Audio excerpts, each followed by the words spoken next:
Muraho neza turabasuhuje aho muri mu mpande zose z'isi zitandukanye, amahoro y'Imana abane namwe. Nta handi muri rero ni kuri Mubwire TV. Wakwibaza ngo niki tubwira abantu? Kubwira abantu ko ari beza, kubwira abantu ko tubakunda, kubwira abantu ko ari umugisha, kubwira abantu ko ari ingenzi mu buzima bwacu. Nyuma yo kureba tugasanga abantu benshi bakomerekejwe n'amagambo atari meza, bagiye babwirwa, bacibwa intege, basubizwa inyuma. Twaravuze ngo niki twakora? Ni uruhe ruhare rwacu? Twereke abantu ko tubakunda, twereke abantu ko bashoboye, twereke abantu ko hari icyizere cy'ubuzima, twongere gutuma ubuzima buryoha, twongere kwereka abantu ko bafite impamvu zo kubaho.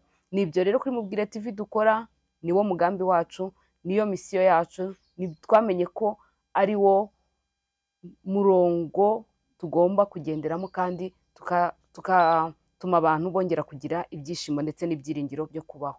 Hanyuma rero murabizi twebwe nta kindi dukora, umwihariko wacu ni surprise.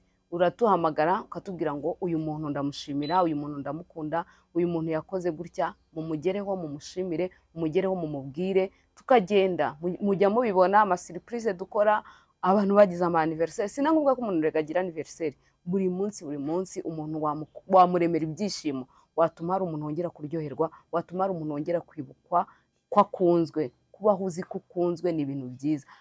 Umuco wo kubwira abantu ko tubakunda, wo kubashimira ku munsi wabo wa nyuma w'ubuzima bwabo, abantu bapfuye, abantu barabyigana basaba ijambo, uyu muntu yangiriye neza, uyu muntu yarakoze. No, tubibabwire mbere, tubabwire ko ari ab'umumaro, tubabwire ko ari ab'umugisha, tubabwire ko badufashe ukuboko, ubuzima bwacu hakagira aho bugera. Nta handi rero, ibyo byose mutubwire, dufatanye namwe, dutange indabo, dutange impano, tuzane umuhanzi uzi kuririmba cyane, tugende dutaramira abantu barusheho kwishima. Murabizi rero iyo tutakoze izo surprise tugira gutya tugafata content imwe tukayiganiraho mu rwego rwo kugira ngo twungurane ubwenge, twungurane ibitekerezo, ubuzima nyine burusheho gukomeza kuryoha no kugenda neza. Mbere ko rero dutangira ibiganiro byacu, reka mbanze mbabwire ahantu h'ingenzi, ahantu heza mwasanga ibintu byiza by'ubwenge, mukarushaho nyine mbabwira ibintu bituma murushaho kuryoherwa cyangwa gusa neza cyangwa kubaho mwishimye. Kubaho wambaye neza biri mu bintu nabyo bituma ubuzima bukuryohera. Ushaka kudodesha rero imyenda isanzwe, ufite civile, ufite ubukwe, ufite inzu yawe nshyashya urashaka amarido, byose Grace arabidoda. Uri no hanze cyangwa uri mu Rwanda cyangwa ufite impano y'ikanzu nziza, urayireba ukavuga ati ikanzu ntinkwira, ngize umutayeri nyiha yayica. Grace ntago yayica. Kandi ikindi cy'umwihariko wa Grace ni umutayeri wubahiriza igihe. Nimba akubwiye ngo imyenda yawe nzayigwa kuri iyi tariki, Grace arabyubahiriza, imyenda yawe ukayihabwa. Grace rero akora mu isoko rya Nyarugenge, ushaka kumuhamagara kuri 0788 50 95 73 cyangwa ukamwandikira kuri telefone, kuri WhatsApp, aragusubiza akagufasha, akakugira n'inama z'amatisi meza wadodeshamo bikarushaho kugenda neza. Hanyuma rero abashaka namwe kugura imyenda myiza isanzwe ya caguwa, kurimba, imyenda iyo ari yo yose y'ibirori, iyo mu kazi, iyo gusenga, iyo gutemberana, ubwo bwoko bwose bw'imyenda wakwifuza, Nuna arahari kugira ngo akwambike neza. Nuna akorera muri Chic, winjire ku muryango wa Access Bank, umuryango ukurikiraho niho Service Store akorera. Wamuhamagara cyangwa ukamwandikira kuri WhatsApp kuri 0788 70 38 uwo ni Nunu kubijyanye n'imyenda myiza isobanutse. Nuna arakwambika neza, abantu bose bakakubaza ngo ninde wakwambitse. Abakeneye rero namwe imodoka, ama hybrid, imodoka zijyanye n'igihe zose zisobanutse, Fabiola arahari nshyashya, ariko hari abantu bajyambaza ngo afite n'amaokaziyo. Ya Fabiola abafite imodoka nshyashya, aragufasha imodoka nshyashya ukayibona kandi imeze neza kuri 0788 98 Hanyuma rero abashaka indabo, amavaze, gutaka mu rugo, jardin nziza iwawe hagasa neza, Yvette nawe arahari kuri 0788 65 12 uwo ni Yvette, aguha amavaze, indabo, iwawe hakamera neza. Murabizi hari abantu ngo bafite ukuboko kwiza kugera mu ndabo zigakura zikamera neza, hari n'abandi bagera mu ndabo cyangwa ngo bakazicamo gusa zikahita zoom. Uyu rero kubyindabo nawe Imana yamuhaye umugisha ujyanye no gukora ku ndabo zikagenda neza. Nimba mushaka ko iwanyu hamera neza, haza akayaga keza, haba ibiti byiza, muhamagare Yvette abafashe. Hanyuma rero uyu munsi ibintu tugiye kuganira, narabwiye ngo ntabwo twe tuzadufata umuntu umwe ngo tumwibandeho ngo tuvuge ngo uyu muntu ngo yakoze, oya, tuzatuvugira muri rusange. Kandi ibyo bintu tuba tuvuze bitagenda neza ni ukugira ngo tubikosore, natwe tubwire abantu ngo dukosoke, natwe nidusanga ari bitureba dukosoke, hanyuma turusheho kubwira abantu ko ari beza, ari umugisha. ntiwaba umugisha kandi wenda hari ibintu bitagenda neza, ntiwaba umugore mwiza hari ibintu bitameze neza. Uyu munsi rero ngiye kubereka ibintu biranga umugore w'umupfapfa, umugore w'umupfapfa cyangwa umugore twavuga ngo nimba twakwita ni umugore w'umupfapfa, ariko na Bibiliya yamwise umugore w'umupfapfa. Ibintu biranga umugore w'umupfapfa tubirebe, nimba wibonamo harimo bibiri cyangwa kimwe ufite ugikosore, uve mu bapfapfa ujye mu bagore b'ubwenge cyangwa mu bagore b'umutima, kuko umuntu wese akunda umugore w'umutima. Ikintu cya mbere rero kigaragaza umugore w'umupfapfa, umugore udafite ubwenge, ni umugore usuzugura umugabo we cyangwa umugore uhagarara agatuka umugabo, noneho byaba akarusho akamutuka akamwubahuka mu gihe mu rugo hari abashyitsi, mu gihe mu rugo hari abantu babagendereye, mu gihe mu rugo hari umuryango, cyangwa niyo sina ngombwa ko hari abantu baba bahari. Kwihagarara uri umugore ugahagarara ku maguru yawe ukubahuka umugabo ukamutuka ibitutsi bibi, ibitutsi ibyo ari byo byose nta n'ibitutsi byiza, ugatuka umugabo wawe, icyo ni ikimenyetso cya mbere cyerekana umugore w'umupfapfa. Nimba ufite icyo kintu nawe uri mu bagore b'abapfapfa. Nimba uzi kujya uhagarara ugatuka umugabo wawe, umugabo wenda uyu munsi turabizi neza wa mugani, hari igihe biba byagenze neza, hari n'igihe biba bitagenze neza, ugasanga rero hari abagore bifuza ko buri munsi umugabo nyine bihora bigenda neza, kandi nawe ubwawe urabizi neza ko hari igihe bitagenda neza, hari igihe ubuzima nyine buhinduka, cyangwa n'ayo mafaranga ntabwo umuntu ayahorana, ugasanga uwo munsi wenda icyo umwifujeho ntabashije kukibona. Yaba rero hari ibyo umusabye, yaba uri mu gakungu hari uwaguriwe igitenge utakibonye, ukamuhagarara ukamutuka ukumva ukibagirwa no kundi ugeze kumubwira ngo uri umugabo mwiza, uri umupapa mwiza, bya bindi wajya ujya umubwira mu gihe wishimye, ukabihindura zeru, ugatangira ukamutesha agaciro, ukavuga ngo nyine ukamuhangara. Icyo kintu kiri mu bintu bigaragaza umugore w'umupfapfa. Umugore wese wubahuka umugabo, umugore wese utuka umugabo we akamusuzugura, noneho byaba agahebuza akamusuzugurira no mu ruhame, byose utwo tuntu twose mbabwiye tugaragaza umugore w'umupfapfa. Nimba ubonye kuri mu bapfapfa hita wikuramo uze mu bagore b'abanyabwenge. Ikindi kiranga umugore w'umupfapfa, guhora agereranya umugabo we n'abagabo b'abandi. Reba kwa kanaka abagabo b'abandi baba bakoze, baba bageze kuri ibi, baba bageze kuri ibi, baba bageze kuri ibi, nyine ugahora werekana umugabo w'abandi nyine arashoboye, umugabo w'abandi iterambere rye, buri munsi ugakompara umugabo wawe n'abandi. Icyo nacyo ni ikimenyetso kigaragaza umugore w'umupfapfa, kugereranya umugabo wawe n'uw'abandi, n'uwawe. Uwo mugabo ni impano Imana yaguhaye, uwo mugabo niwe mugisha wawe, uwo mugabo mufatanye ukuboko muzagera kure, muzageraho mwishimye. Ibitari kumera neza, ibyo atarageraho, si uko nyine yaciye nk'amabere.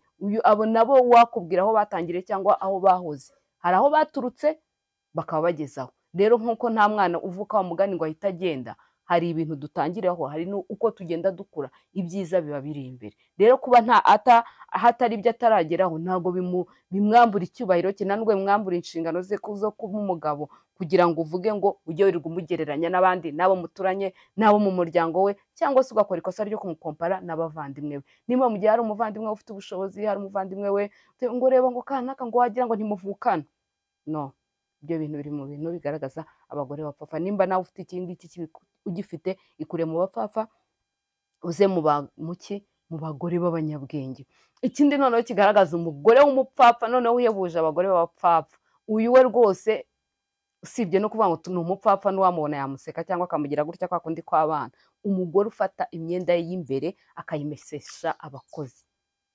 Hari abagore ntimuvuge ngo nk'uko ushobora kwikanga, hari abagore rwose babikora, agafata agatampa kuzuza mu ndobo, yarangiza agasohora, ugasanga ahaye umukozi we niwe umumesera imyenda y'imbere, cyangwa se amuhaye n'iy'umugabo we ngo ayimese. Mugore wowe noneho ni wowe mama w'abapfapfa n'abuzukuru b'abapfapfa. Icyo kintu kiri mu bimenyetso by'abapfapfa ndetse ni n'ubujiji. Imyenda yawe yubahe, wubahe n'imyenda y'umugabo wawe, uyiteho, uvuge ngo nayimeshe, nameshe iyi myenda, ubu nayizi, kuko abantu n'abagizi ba nabi, abantu n'abagome, iyo myenda barayiba ndetse bakayikoramo n'ubufindo twaba tutazi. Rero wowe menya ngo nameshe imyenda y'umugabo wanjye y'imbere 3 cyangwa 5, nameshe iyanjye 5, byose hamwe ni imyenda 10 nameshe, ndayanitse, ngiye no kuyanura. Uyimese umenye ngo ndayanuye. Nimba ari ahantu ugiye kujya, wiyimesa, uzayimesa umunsi uhari, uba uyirinze neza, uyicunga neza, yuma uyisubiza mu nzu. Nimba rero ufite iyo ngeso yisezere rwose, iyo ngiyo si ubusirimu. Niyo waba uri umukire kamerenge warateretse inzara zigeze aha ngaho wanga kumesa mu nzara uri umupfapfa. Iki kiri mu bimenyetso bigaragaza abagore b'abapfapfa. Noneho ugasanga ibyo byose bijyanye, ugasanga umukozi mbese niyo mwamumaranye imyaka 100 wamuhaye uburenganzira, niwe utegura icyumba, genda unkoropere muri cya cyumba, rega narwaye umugongo ntago nkibasha kunama, ntago nyigira gutya. Ugasanga umukozi niwe ugukoropera icyumba cyawe. Nimba urwaye umugongo fata n'itorosho ushyireho kuri rakrete ugire gutya, cyangwa se nimba saba umugabo wawe umubwira uti reka umfashe dukore gutya, dukore iki cyumba, urabona ko rwose nabuze imbaraga. Ngewe nzi neza ko batwigisha no muri eglise, iyo abantu bagiye gukora mariage bakubwira ko icyumba cyanyu nyine ni ahantu hibanga, ni ahantu hanyu, ni ahantu haba bakwiye kugerwa n'abantu babiri. Hagira agashya kabayeho hari undi muntu ugomba kuhagera, ni umwana wawe, ni umwana. Ariko nawe kandi bigaterwa n'igihe hagereye. Ntabwo umuntu wese icyumba ntabwo gihora kirangaye, ntabwo icyumba ari muri korodoro, ntabwo icyumba ari muri dushe, ntabwo icyumba ari muri toilette, ku buryo umuntu wese, hari abagore usanga ngo mfite umukozi w'umwana mwiza, gusa ko nankoropera icyumba. Ese tuvuge da, naho umugabo yaba ni mutagatifu rwose, n'umugabo mwiza n'imfura y'u Rwanda, uwo mukozi aragikora. Abakozi nabo hari ababa bafite abadayimoni, si bose, hari ababa bafite abadayimoni, akaba yarakuviziye afite tageti. Hari umushuti wanjye umwe yigeze gufata telefone gutya, areba muri telefone y'umukozi we, yamutumye asiga telefone, sazi ukuntu yayifashe, arangije asanga yanditse message, yandikiye mugenzi ngo shanguma nanjye ngo urugo ndimo gukora ngo harimo umugabo w'umukire, ngo harimo umugabo w'umukire, ngo ariko umugore ngo ni umugore ngo winjije, ngo undi ngo uhora ngo kwa Gitwaza, ngo uhora mu masengesho, ngo ahora yagiye, ngo rero ngo ngiye ngo gahunda mfite, ngo ngomba kuzava hano ngo nakoyema yanjye. Muzi ko hari abantu bamwe na bamwe, si bose ari abana beza, ariko hari abafite misiyo zitari z'akazi, aza afite tageti, akunze amafaranga ku rwego n'uwamubwira ngo aguhitane bamuha amafaranga, yaguhitana. Icyo ashaka ni amafaranga, ikindi ntikimureba. Nimba rero avuga ati, nimba ashaka no kuza avuga ati uyu mugabo nambwira ati bigende gutya na gutya, turahita tubigenza gutya. Urumva, ugasanga urugo rwawe nawe uri mu bantu bagize gute, uhaye urwaho Satani. Uwo mukozi kumujyana mu cyumba cyawe ntabwo ari byo rwose. Icyo kintu kiri mu bintu biranga abagore b'abapfapfa. Icyumba cyawe, bifunga icyumba cyawe, ugifungura ariho ukifunguriye, aho ugiye hose, nimba uvuye mu rugo funga icyumba cyawe. Ntabwo icyumba cyawe ari ahantu, ntabwo ari za toilette ziri public zimwe zo muri gare binjiramo basohoka, no, ni ahantu ho kubahwa, ni ahantu hagomba kugerwa na ba nyiraho. Nugira n'umugabo akajya akubwira, hari ukuntu abagore banatwita, umugore atwise ukagira intege nke, wenda ukazaba udashoboye kugikora, ukajya wumva umugabo arakubwira ngo akoze ubundi ngo wazabwira umukobwa wawe ngo akinjira ngo akakora ngo nimba utabishoboye. Hari ushuti wigeze kumbwira ngo umugabo wanjye ahora ambwira ngo nza n'umukozi, ndamubwira nti no, afazari wasaba umuvandimwe wawe Imana yaguha umugisha, afite barumuna bawe azeje kugusura, uhita umubwira ati nkoropera ahantu, nawe agukoropera ataha, atari uwo nguje kubaho ngaho, agukoropera icyumba gikube, nimba ari toilette, nimba umugabo ari wa wundi udashoboye kuba yavuga ngo ndahakoropye, kuko nabo bariho, akavuga ati hamagara umuvandimwe ubwira ati ubwo wansuye rero, nawe ntumubwire ngo nicyo umuhamagarije, ahubwo azaje kugusura utumubwira ati reka nkwereka akantu mfasha nkoropera hano, kuko abibona ko unaniwe, kuko utwite utabasha kunama, agukoropere, ariko nawe ahita agenda. Bani ibintu byo kwinjiza no. Icyumba cyawe, imyenda yawe y'imbere, ibyo bintu biba, nimba ubiha abantu ukabigabiza abantu, uri umugore w'umupfapfa. Sinitaye ku mashuri ufite, sinitaye ku butunzi ufite, nimba ubikora, sinitaye n'igituma ubyinjizamo. Ngewe ibi bintu nzi neza ko ari bibi, nzi neza ko ari uguha umuryango Satani, ndetse ni no kwisuzuguza, ni ukwisuzuguza. Ngaha nawe mbwira umuntu w'umugore usobanutse ngo barakumesera imyenda y'imbere, no. Ikindi rero kiranga abantu b'abapfapfa, abagore b'abapfapfa, kutita ku bana bawe, ugasanga ubuzima bw'abana bawe wabugabije abandi bantu. Wagize umugisha rwose, ni umugisha kugira umuryango, kugira abavandimwe, ufite baramukazi bawe, ufite abana bafite ba nyina wabo, ugasanga ubuzima bw'abana bawe buri mu biganza by'abandi bantu. Kuba mu biganza by'abandi bantu ni uko abo bantu aribo bita ku bana bawe. Abana bavuye ku ishuri, ninde wabakiriye? Ni nyina wabo, ni nyirasenge. Buri munsi, si uko udahari, urahari, uri umugore mwiza rwose, warambuye amaguru mu ntebe, ufite telekomande uri guhinduranya shene, abana baraje, hayi, baragiye, bakuwemo inkweto, bakuwemo imyenda, ntuzi uko bari kubabwira, ntuzi amagambo bari kubabwira, uwo muntu wenda nawe ararushye, uwo muntu wenda nawe yakoze iyo mirimo, kuko umuntu uba mu rugo rwanyu hari igihe aba yabafashije n'ibindi, nibwo ari amaraso ye agira ngo nawe akaruha.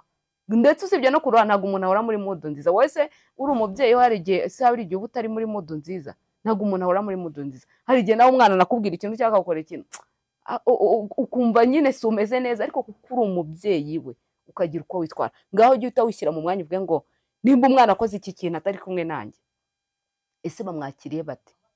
Ugasanga ubuzima bw'umwana wawe buri mu biganza by'abandi, nibo bamwitaho, nibo bamujyana ku ishuri, nibo bamuvanayo. Ni byiza wenda ntufite umwanya wo kujyana umwana ku ishuri kuko ni umwanya, ariko si igihe ubonekeye mu rugo kwa gatandatu ku cyumweru, nibo bamuciye inzara, nibo bamwogoshe, nibo bamujyana, nta kintu na kimwe cy'umwana wawe uzi, nta na kimwe uzi. Ugiye no kumujyana ahantu, wowe uribonera urukweto rumwe urundi uruburi. Kubera iki? Nta makuru y'ubuzima bw'abana bawe. Mbese ubuzima bw'abana bawe wabushyize mu biganza by'abandi. Umukozi niwe ubizi, niwe ubazindukana bajyanye ku ishuri, nta kintu uri gukora, ntutwite, ntufite n'akazi ngo tuvuge ngo wenda urahatana mu buzima bw'imibereho, ufite ikintu uri gukora. Oya, uri mu rugo uraryamye, uragaramye, abana barabajyana ku ishuri, barabavanayo, barabagaburira, barabaryamisha, nta kintu na kimwe uzi cy'abana. Icyo gihe rero nawe uri mu bagore b'abapfapfa. Gufata ubuzima bw'abana bawe ukabushyira mu biganza by'abandi. Ni byiza, Imana yaduhaye umugisha abantu badufasha kubarera, ni byiza abantu badufasha mu nyunganizi nyine z'ubu buzima, ariko si kuri byose, ndetse si na buri gihe. Ugasanga abantu barikunda, ugasanga umugore n'umugabo n'abantu bikunda, bahora bagiye. Ibi byo bintera umujinya. Bahora bagiye, bararyoshye, bahora banagiye. Abana babaye nk'abantu badafite, nyine babaye ab'abandi, ni ababo bantu babarera. Kandi uwo muntu rwose mujye munamushimira, kuko aba yakoze ni iby'ikirenga, niba itari mu nshingano z'aba yabikoze. Mwagiye Dubayi, mwagiye Zanzibar, mwaragiye. Abana bataragera n'imyaka 5-6, ubuzima bwabo mwabushyize mu bandi. Bariya abana njya nkunda kubabwira ngo nimba wifuza ko ejo hazaza abana bawe bazagira umuryango wishimye, abana bawe bazagira urugo rwiza, nimba ari umuhungu akagira umugore akajya ashima, akavuga ati umwana wanjye yavuye mu muryango mwiza, muha urukundo, muha umwanya, ibyo umukorera azabikorera abandi. Ingaruka nyinshi abantu bafite ni ibikomere abantu bakuranye. Twakuze, bamwe bakuze babona ababyeyi barwana, umugabo abona nyine umugore nta gaciro afite, kugira ngo azahe agaciro umugore bizagorana, kereka Mwuka Wera w'Imana uzakora akazi kanini muri we. Umugore wakuze abona mama we adaha agaciro umugabo, kugira ngo azahe agaciro umugabo, Umwuka Wera uzakora umurimo w'Imana munini muri we.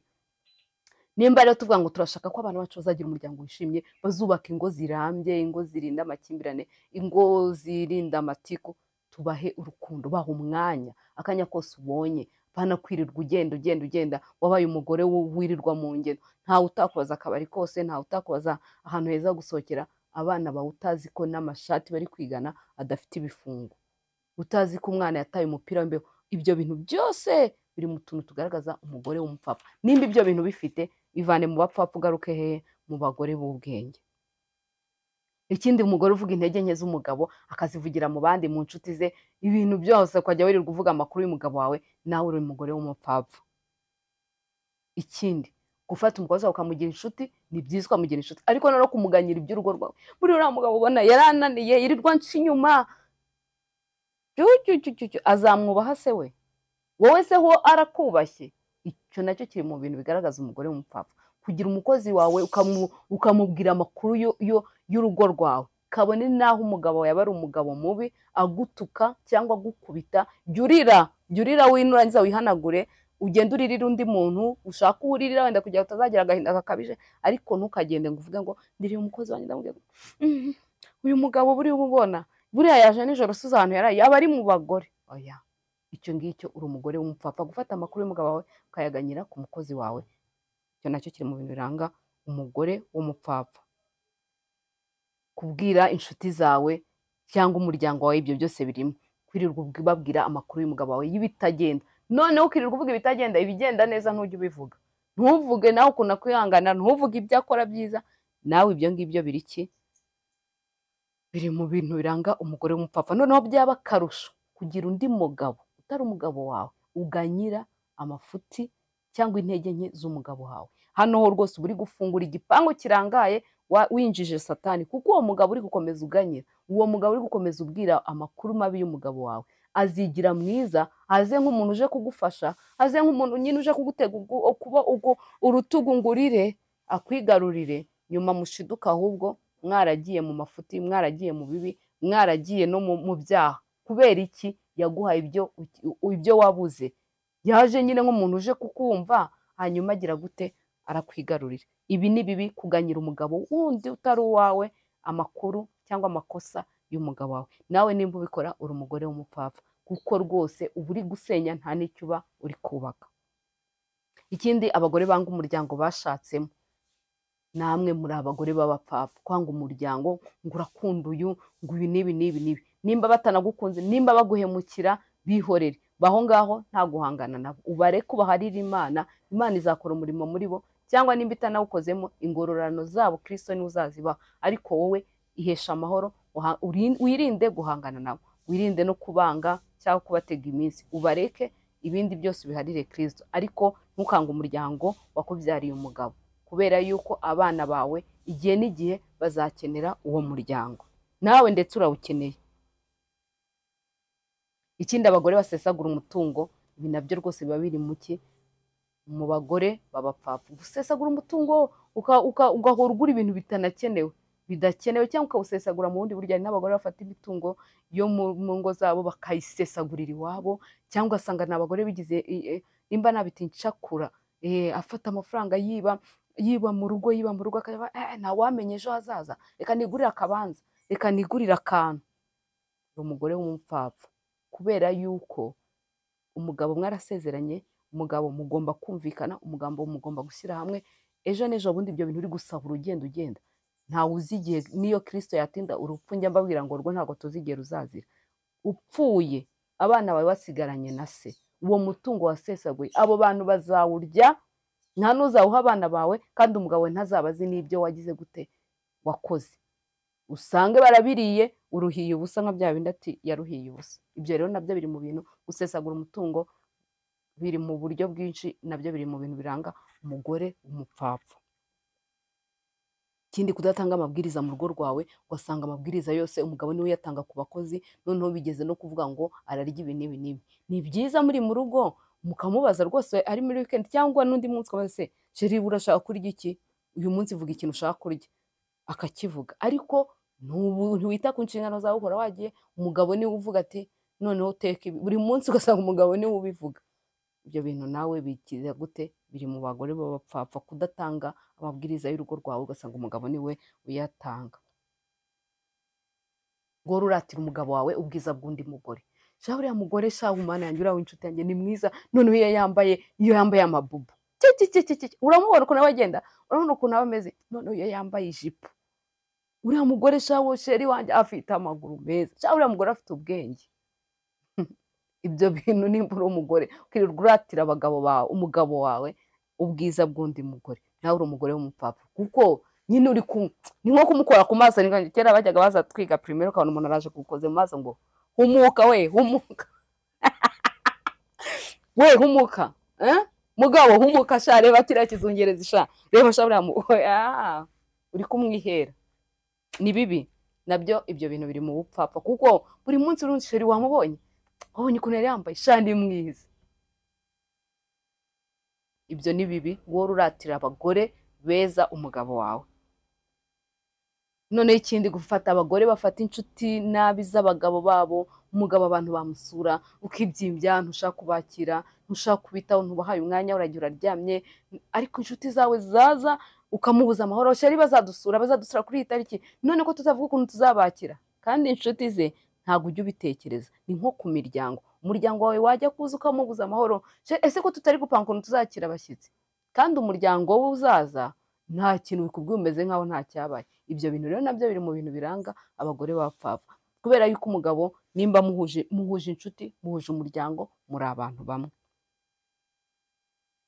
ikindi guhoza umugabo wawe ku nkeke, uhora umukeka, guhora umubwira yewe wari uri he, kutitaba agatelefone, ubu ngubu wenda ari mu muhanda ari kuza, wenda nawe ari mu bindi bibazo ari gukemura cyangwa se ari mu kazi, ibyo ngibyo rwose kuba uri umugore udafite icyizere, nawe ubwawe ntacyo uba wifitiye. Kubera iki wese utiyizeye? Kubera iki se uhora wumva ko umugabo wawe yagiye ahandi? Aragiye ahandi kubera iki? Guhora nyine umuhoza ku nkeke, umutelefona buri kanya, buri kanya, buri kanya, wari uri he? Wowe masaha wari uri hehe? Nawe ubwawe ntiwiyizeye. Ibi bintu guhoza ku nkeke ni na bibi, nabyo biri mu bintu bishobora gutuma umugabo avuga ngo uyu muntu niyo nabijyamo, uyu muntu niyo nabikora nta cyizere amfitiye, n'ubundi se ko ari ko amfata, n'ubundi se ko ntabikora, n'ubundi mpora nk'uwabikoze. Ugasanga rero nawe uri kugera gutera kumugabiza satani. Ikindi, kugendera mu bigare bitari byiza, ibigare by'abantu batagira imishinga mizima, ahubwo ibigare byo guhomba, nimba ari byo kuvuga abandi, ibigare byo gusebanya, ugasanga ufite ibigare nyine bibi, ibigare bibi, ugasanga barirwa baza kukwihaniza, abandi bagore baraza kuregera umugabo wawe, uriya mugore yaratuvuze, ibigare bitwara imyenda y'abandi, ibigare bitwara amasakoshi y'abandi, ibigare bitwara inkweto z'abandi. Ibyo bigare iyo ubirimo nawe uri umugore w'umupfapfa. Ikindi cya nyuma rero nababwira, guca umugabo inyuma. Umugore uca umugabo inyuma, kabone naho umugabo wawe yaba afite amafuti. Mujye muba abagore bihangana, mujye muba abagore basenga Imana, usenga Imana, winginga Imana, usengere urugo rwawe, usengere umugabo wawe, umushinganishe mu maraso ya Yesu. Nanakora amabi ntuvuge ngo ngiye guhangana nawe ngo mere nkawe, oya, ahubwo muteza Imana, umusengere, Imana izagarura umutima we, ariko apana kuvuga ngo nanjye ngize uko umuntu yagize. Ibyo biri mu bintu bigira gute, bigaragaza umugore w'umupfapfa. Ikindi, kuba umugore ntumenye icyo umugabo wakunda, ntumenye icyo akunda kurya, ntumenye icyo akunda kwambara, ntumenye, mbese mu bintu byose bitandukanye nta kintu na kimwe. Umuntu akaba yakubaza nk'ubu ngubu ngo ese ngo umugabo wakunda iki, cyangwa inshuti ikagomba ati se umugabo wawe ndumva nshaka kumuha impano, buriya narebera mu biki? Ati yewe ntago mbizi, ati se mukubarize. Uri umupfapfa. Ikindi rero, kugisha inama abo mu muryango wawe, ugasanga abo mu muryango wawe mugore nibo bagufatira umwanzuro. Wenda umugabo yakubwiye ati turahitamo ibintu bibiri, turashaka kugura inzu, turashaka kugura n'imodoka, urahitamo iki? Ugahita ati yewe reka mbitekerezeho. Yamara kugenda, ufite mama wawe, ufite na papa wawe na basaza bawe, ugahita wirukira iwanyu, cyangwa ukaba urabahamagaye ukabashyizeho bose ku murongo. Umva, ndashaka kubabaza, ubu umugabo yambwiye ngo tugure inzu, ngo cyangwa ngo tugure ikibanza, ngo cyangwa imodoka, ngo dukore iki? Umwe agahita avuga ngo ya, ubwo si ibyo bintu ngo murumva ari byo byihutirwa, ngo reka ngo mukore gutya na gutya, mukore gutya. Barakugungana. Wowe shyira ku bwenge bwawe, shyira ku munzani wawe, urebe icyo mukeneye, urebe icyihutirwa, hanyuma ufate umwanzuro nk'umugore, uvuga ati iki kintu nicyo kiki, ku buryo icyo kintu nikiramuka kitanagenze neza utazamucira urubanza, cyangwa utazagira umuntu urakarira ngo yarakuroshye. Ariko ushobora kubwira umuryango wawe, mama wawe akavuga ati wenda abana banjye ntibabone ukuntu bansura kubera iki, imodoka. Mugabo muguze imodoka, ni urugero, niyo abahitiyemo, mugabo yasuka mushyushye kandi nta nzu mufite, muri no mu bukode, tugura imodoka niyo yihutirwa, murayiguze. Ejo n'ejo undi imodoka mukaba mukoze wenda impanuka, imodoka irangiritse ibaye ushwama, uzarakarira mama wawe, vuga uti yaranshutse, ubu siyo twigurira inzu, wenda mugeza no ku rwego mudafite amafaranga yo kugira gute, yo gukodesha. Ahubwo wowe fata umwanzuro wawe, usenga Imana, ujye usaba Mwuka Wera. Umugore wese senga, usabe Mwuka Wera akugira inama, Mwuka Wera agushoboze. Narababwiye ngo kugira ngo ube umugore w'ubwenge, si amafaranga, si amashuri, ni umugore utinda ku mavi, umugore usenga Imana. Imana iguha ubwenge mu bintu byose ugiye gukora, ubwire Imana ngo Mana, Mwuka Wera ngwino umfashe, Mwuka Wera ngwino ungire inama, niwe mufasha dufite, bigenze gute, mbikore gute, bizagenda neza. Uzaba umugore w'umunyabwenge, uzaba umugore ufasha umugabo we, ndetse murusheho kugera kure, ndetse murusheho gutera imbere. Murakoze rero, mbabwiye ibintu narondogoye, ariko ibintu bigaragaza abapfapfa ni byinshi cyane. Isuzume urebe, nimba ari n'umuntu uzi, umuhe iki kiganiro, umubwire uti aka kantu nkakuziho, gakosore. Ntabwo tubivuze kugira ngo duhangane, nta nubwo tubivuze kugira ngo nyine tugonganishe abantu, ahubwo tubivuze kugira ngo twikosore. Kuba mu buzima ni uguhora twiga, duhinduke, tube abagore b'umutima, tube abagore b'ubwenge, tube abagore Kristo azaza tukamuhereza ingo zacu ko twazirinze neza. Rero murakoze, ndabakunda, mukomeze mukore like, mukore share, mukore comment, mutubwire icyo twazavugaho ubutaha, mubwire icyo twaganiraho, hanyuma kandi tubakangurira kudutuma utungura abantu, mudutume ku bantu, tubabwire ko mubakunda. tubabwire ko ari ingenzi, tubabwire ko ari umugisha. Namwe bantu bacu rero kuri Mugire TV, umuntu wese uzi ko wakoze subscribe, uri umugisha kandi uri ingenzi, turagukunda. Urakoze.